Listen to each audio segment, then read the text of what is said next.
We were speaking about in thought. How are you supposed to think like a humble person?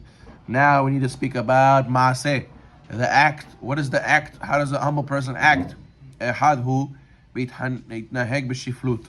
You have to conduct yourself with humility and with lowliness, meaning to say you don't act and present yourself as a prominent and deserving respect person, which is his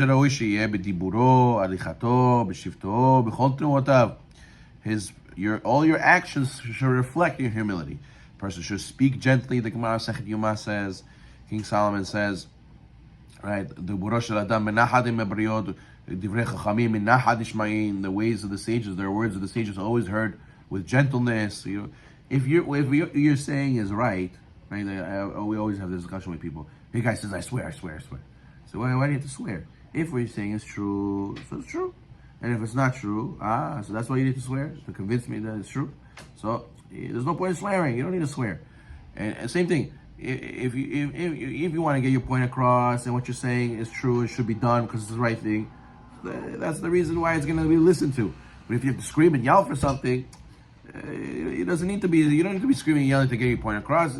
Just say what you need to say, and if it's true and people will see that what you're saying is good, they'll do it. That's it. You don't need to scream. So therefore, the way you walk, the way you sit, all your actions have to reflect your humility. Person has to speak respectfully, avoiding insulting language, as it says in Mishlei, Baz l're'eu hasar lev. Someone who shames his friend is a heartless person.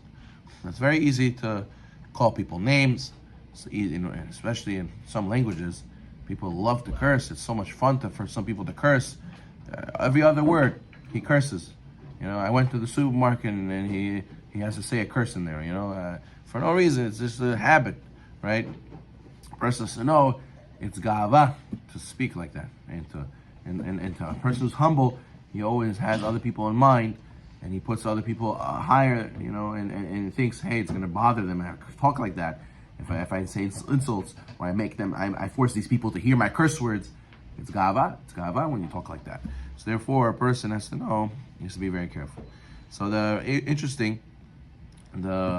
Rav Tversky writes over here, he had a patient who was a very high-power CEO, and this guy always had a chest pain. He didn't know why. So he was treating him, right? The rabbi was a psychotherapist. So he discovered that in his office he was a tyrant. He had a lot of gava, and he would scream at his workers and put mamash, grill them from head to toe, in a very nasty way he speaks to them. So then I told him, you do this to yourself. Why you have so much chest pain? You stress yourself out so much when you talk like that. And what happens? And I said, does it even work when you yell at them? He said, no.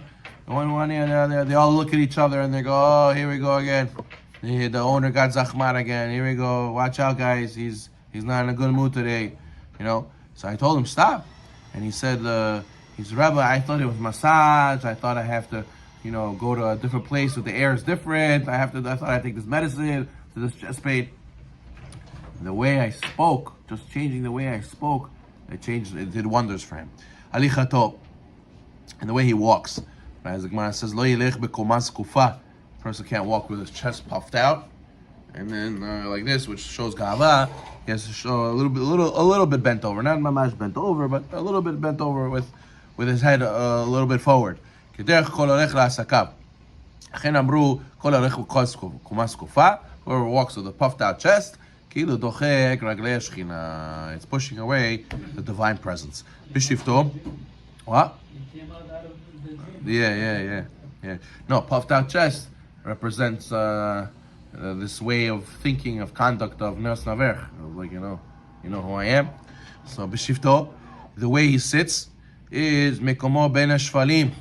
He should not seek to be seated again amongst the nobles, right? He should sit amongst the humble ones. Kol mishu gadol ba'olam hazeh, katan ba'olam haba. Yakut Yecheskel says. And the Gemara says, Sota says, Adam yelamed Adam edat kono, שהרי הניח הקדוש ברוך הוא כל הרים וגבעות וישרה שכינתו על הר סיני. You know, there's some people, you invite them to an event, they say, wait, who am I sitting with? Oh, if I'm sitting with the oligarchs, good.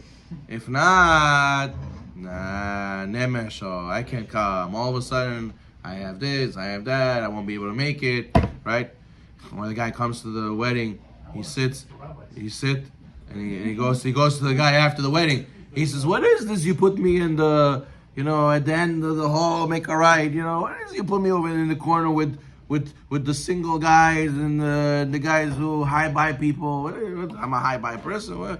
I want to sit front and center. I want to sit with the OVs, I want to sit with the Chashav people. What is it you put me, who I am?